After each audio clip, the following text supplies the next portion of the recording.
Greetings, greetings, my light workers, and also I prefer being a black sheep. So light workers and black sheep. Light workers, we have contracted to come here and to help as many people or to help as many as possible. That includes animals as well. To help as many as possible. So that is to bring our light and to share our light, to help get darkness away and to give people hope. So if that fits you, then you are on the right channel. Hello, Miss Jeannie, and that means you're a light worker.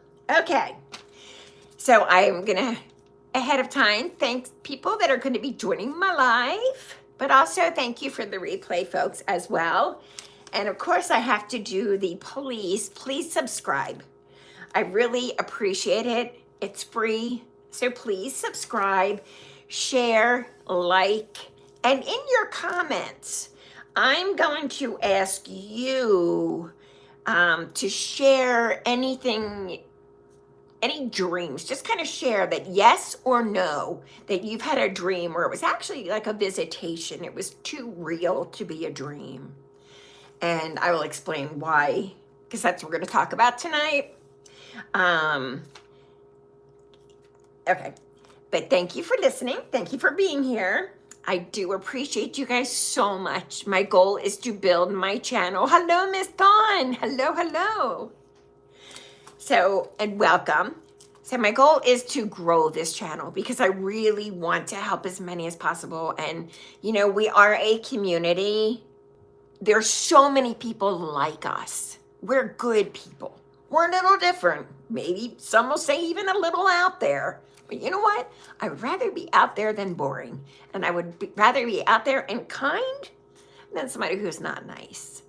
And as light workers, we all have very strong sixth sense. For those of you who are like, oh, I don't believe in that, please remember this before you say that. Your sixth sense is comparable to your common sense. But it's also your message. It's like I always say it's like your cell phone to God. It's your cell phone to the other side to get your messages, to make your life better. I mean, it's a wonderful tool. So, and you use it every day. And a lot of us use it and we use it without knowing that we're using it.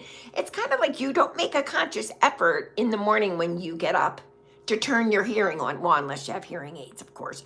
But I mean, for your regular ears, you don't like have to, okay, I'm gonna focus on hearing today. You just do it. Same with the sixth sense.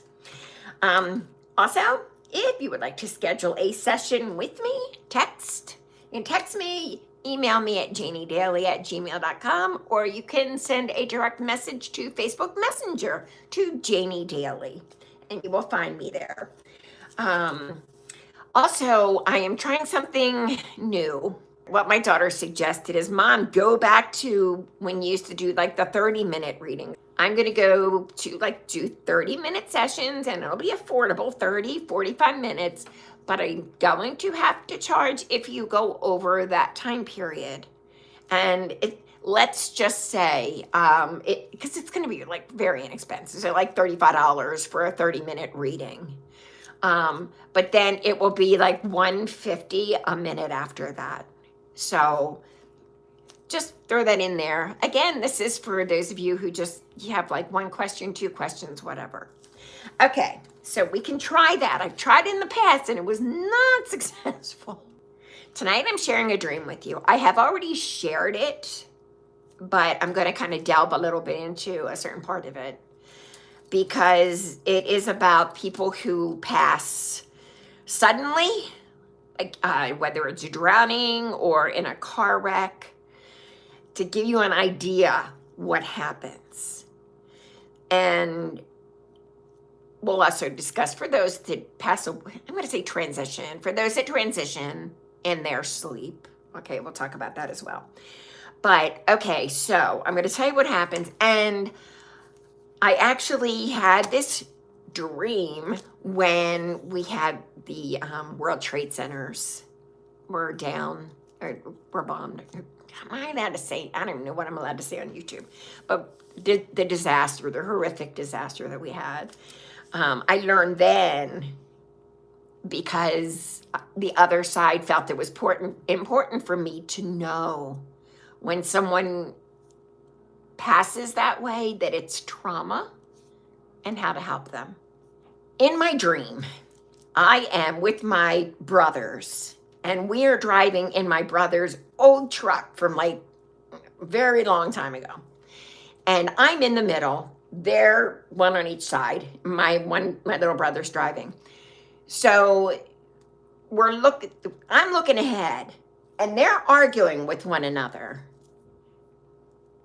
And I'm going, come on, you guys, come on, stop. Why are you fighting? Come on, stop. Very realistic. They looked exactly the way they do. And me, I felt exactly like I do. It was nothing different. And it was literally like I was there. I was literally driving or, passenger and listening to them arguing. I mean, their voices, everything was real. So I'm like, again, going back and forth because they're not stopping. So when I'm looking back and forth, then I look ahead and I see Mac. It's a big red Mac truck. And bang, that's all I saw. I saw Mac. Then the next thing you know, I'm in a park. I'm in a park that's so nice. It's pretty. It's nice. It's nice. But I'm like, I'm not even thinking like, what am I doing there? I just see, but then all of a sudden I see my mom across. My mother passed when I was almost 8. But I see her, I'm like, Mom, what are you doing here at the park? Because to me, I was alive. In my head, it's amazing. It is amazing that, and you'll see why. But my thoughts, clear, the same. Mom, where have you been? And then I'm thinking she maybe left us to go have another family. And she didn't say anything to me. But I see her coming towards me. And she's gliding. And I was like, hey, Mom, how are you doing that? Not even thinking that maybe that's a little unusual. So she comes to me. She extends her hand. And I noticed that she's wearing like a dish glove. Again, most people would be like, I thought again, I was like, that's really weird. Then the next thing, so I take her hand and then bang, we're at an accident site. And I see 3 ambulances. And I'm like, and my mom's next to me and we're standing on the curb where there's like a pole, that has the button to push the lights and stuff. And then there's a light, the traffic lights this way. And I'm like, Mom, what's going on? What's going on? And she's not saying anything. Me, I'm running my mouth at 100 miles an hour as normal, as usual. And I'm looking and I was like, are they okay? Because I see that they're working on my brothers separately. And I was like, oh my gosh, are they okay? Are they okay? Mom, are they going to be okay? And she looked at me and she did this. So I was like, okay, good. But then I see myself laying there. Anyway, so I'm like, there we go again though. There I am. I'm laying in the street and nobody's there with me. And I'm like, Mom, why aren't they helping me? I'm like, what's, and I see myself, you guys. I see myself. There's no difference. It's like looking in a mirror. But I had like blood and stuff. Yeah. So I looked down at myself and I went, oh my gosh. I looked at my mom and I go, and she looked at me and again went like this. So yeah, basically I had passed away in my dream. And you've heard people say that when that happens, you don't wake up. Not the case, because I remember that vividly.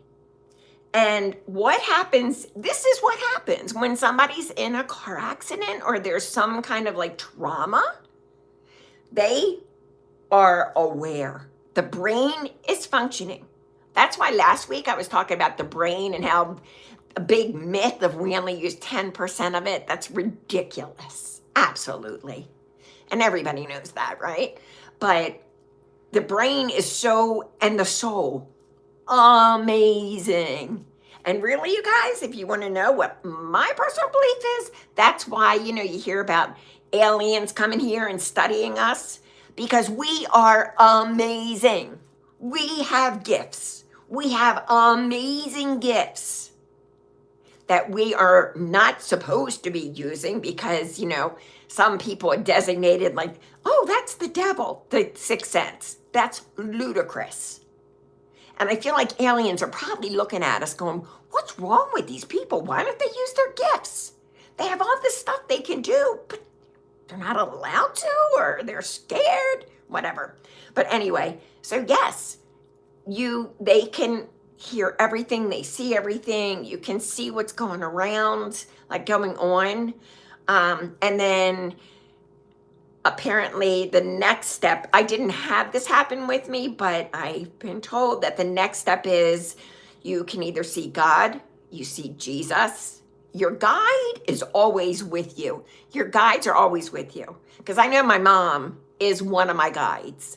So obviously, your guide's always with you. You're never alone. It's either that, it's a guide, or it's Jesus. That's why, like, when everybody's talking about, Jesus and not see, you see Jesus if you just pay attention to your dreams and just chill out and enjoy your life, be kind to others. Jesus appears, But anyway, not going to get into all that. So you guys, when somebody's passed, but here's the thing, the love, and I got to tell you what I felt from my mom, even though I'm at an accident site, the love emanating from that soul was amazing. And I could tell there were beings behind me, but I was so involved at looking at my lack of medical care, but also find out what happened, right? But I could feel like even them behind me, that it's warm. There's no words for it here. It's just a beautiful feeling. So I can see why people would not, because chances are, I don't remember, like, after that, like, when I knew that I had passed, apparently they sent me back right away. Because I'm sure, a lot of people say, if you guys watch YouTube, watch people that have passed and have had near-death experiences, they all say, it's so beautiful and so peaceful. And then you've seen like beings that, that you miss them. So you're so happy to see everybody. That's home. That is home. That's home. I mean, right now, like in life, this is college, this is school. And it's great because we're meeting everybody and we've, got our families here and friends.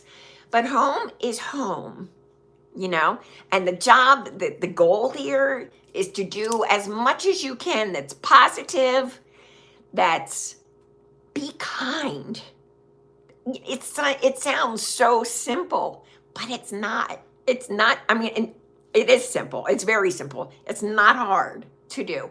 Now, when somebody has a peaceful passing, as a nurse, I can tell you that they do see. And it's a couple days before. Oh, definitely, you will find like somebody, if they get, like, they're sick and that they're passing. They're not quite on hospice yet. It could be that they're not quite on hospice. And you'll see they're really sick then. And lots of times too, they're just like laying, they're sleeping, they're resting. But then they get into, I call it the hospice period.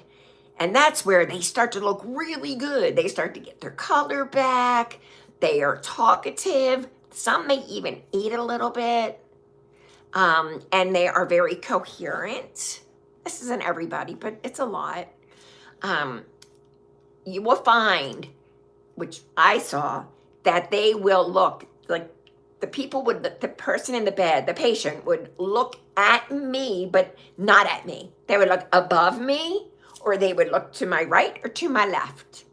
And a lot of times too, I had somebody whose dog jumped on the bed, and she's calling her dog. And yes, you go with it. You never tell somebody, oh, this person's not here. You'll see him. Just wait. You'll get to. Don't do that. Go with it. Just go with it. Because if I can see it and I can feel it, Because again, it gets really hot, especially when there's a bunch of souls that come in. It gets very warm. And you'll find that you can get out of breath the amount of love that they feel. And it's nice for when they go home.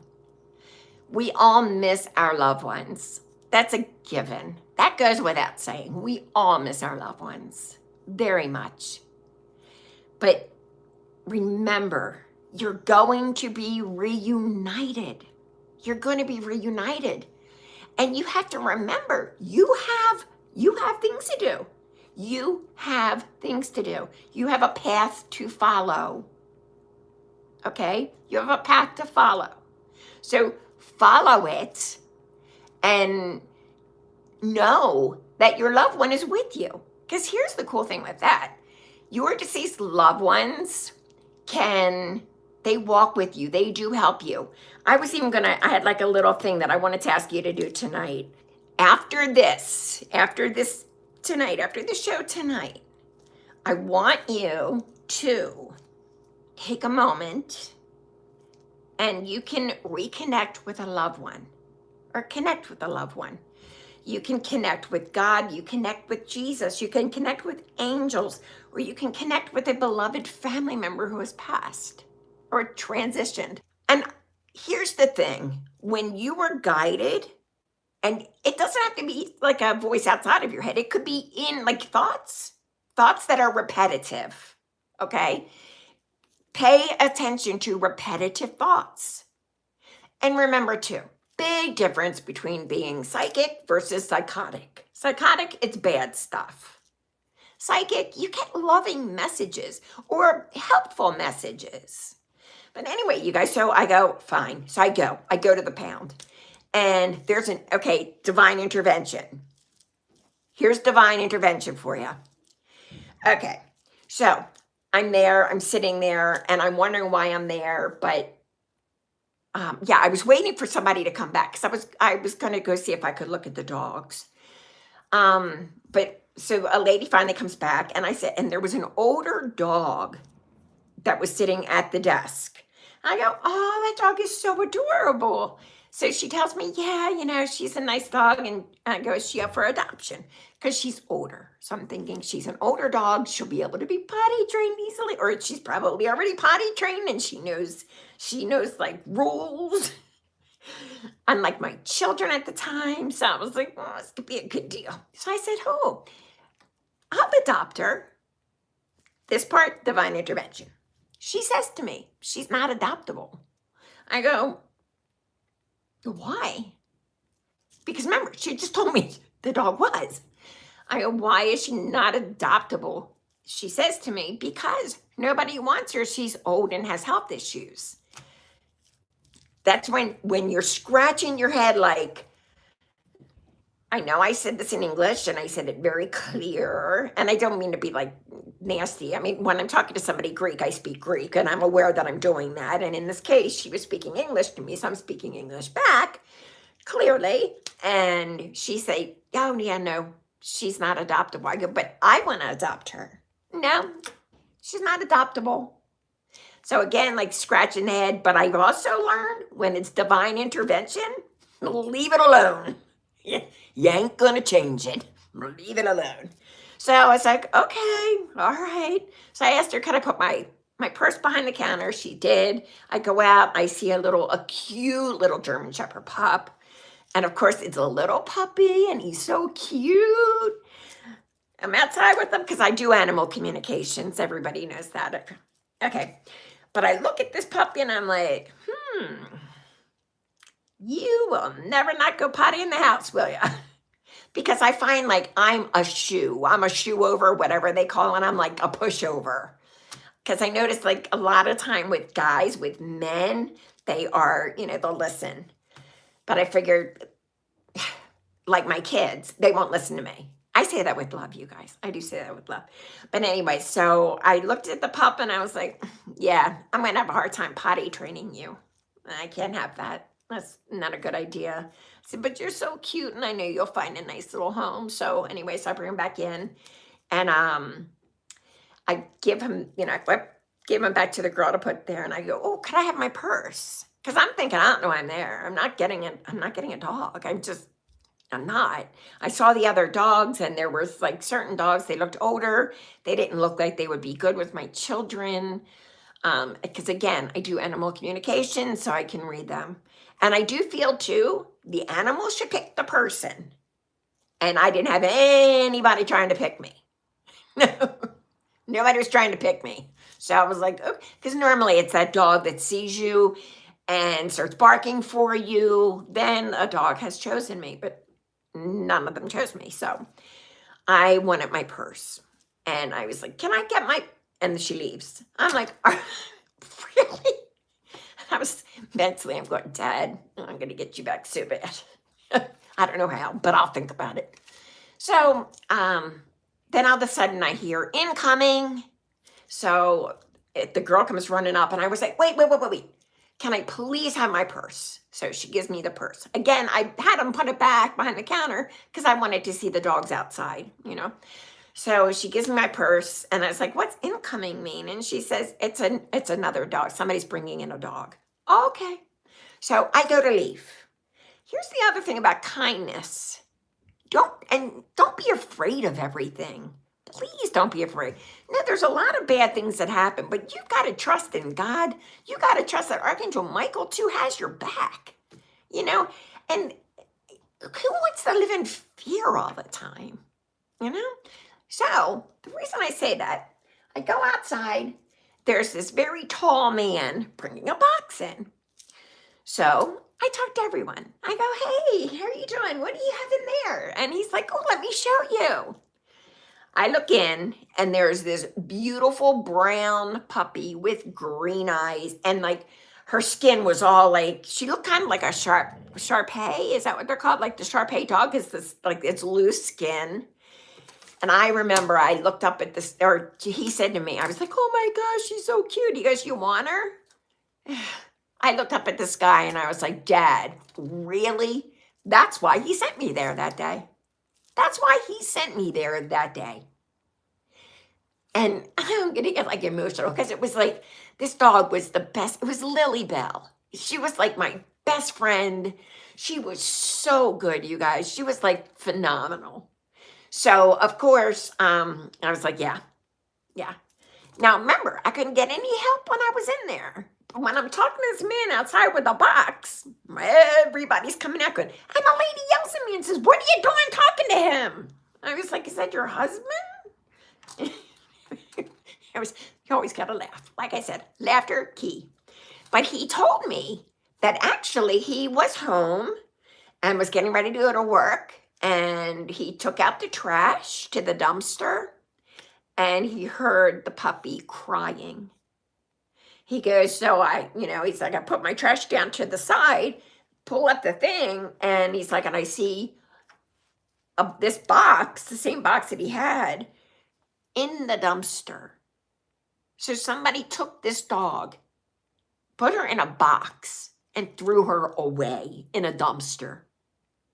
So I'm like, so I take her home, and I take her out, and her left paw is all shattered. Now, but the rest of that story is for another show because angels come disguised as animals. I'm not going to say all. I mean, it's kind of like some people come disguised as angels, or some angels come disguised as people. Same with animals. And this dog was brought into my life for a reason. And I had her for a while. The best dog. I want to thank you so much for visiting my channel. If you could hit like and subscribe, and if you want, share or just let me know. Have you had a situation like mine? The more of like the dreams, because you'll find pay attention to your dreams. That's also called clairvoyance, which means clear seeing. So pay attention to them. Don't too many people walk around oh, I don't believe in that stuff. Oh yeah, I had a dream. And then they wait until it happens and they're like, oh, I should have listened. Shoulda, coulda, woulda. No, just do it. And you find too, that's how your deceased loved ones, that's how they communicate. God communicates that way. I have tons of God dreams. Because really quick, somebody asked me, wonderful gentleman, Frank, had asked me, he met somebody, and apparently the gentleman said to Frank that when God speaks to him, he knows it's God because it's a hawk. God will give him the sign of the hawk. So he asked me, does God do that for me? God speaks to me. I have dreams where, I don't know how to explain it, but when I'm in this dream, I am totally aware of that I'm somewhere else. I'm totally aware. And I've never seen him, but here, and we talk. And I can tell you, he always teaches me things. He's always teaching me stuff. And again, I was raised Catholic, so I was raised to believe God is male. And it just, you guys, it makes it easier to sit here and to try to teach things instead of going into gender and all that stuff. But they will appear to you the way that you feel comfortable. And on that note, I thank you all very, very much for joining me tonight. I do appreciate you so much. Come back on, I gotta stop saying, come back on Thursday at 7:30, because what we're going to talk about is ghost. We are going to talk about ghost and what you shouldn't do. Because what everybody always says to do, you shouldn't do it. So I look forward to talking to you then. For your session, please send me a text message or Facebook DM or janiedaly@gmail.com. And know that I send to you all many, many, many angel blessings. And know you're loved. Your loved ones are with you, and they're with you right now. So do that little exercise when we get off of here. Please breathe and tell them, close your eyes and ask them to be with you so that you can feel them. You will. You can share that experience with me too. All right, you guys, love you all. Have a wonderful, wonderful night.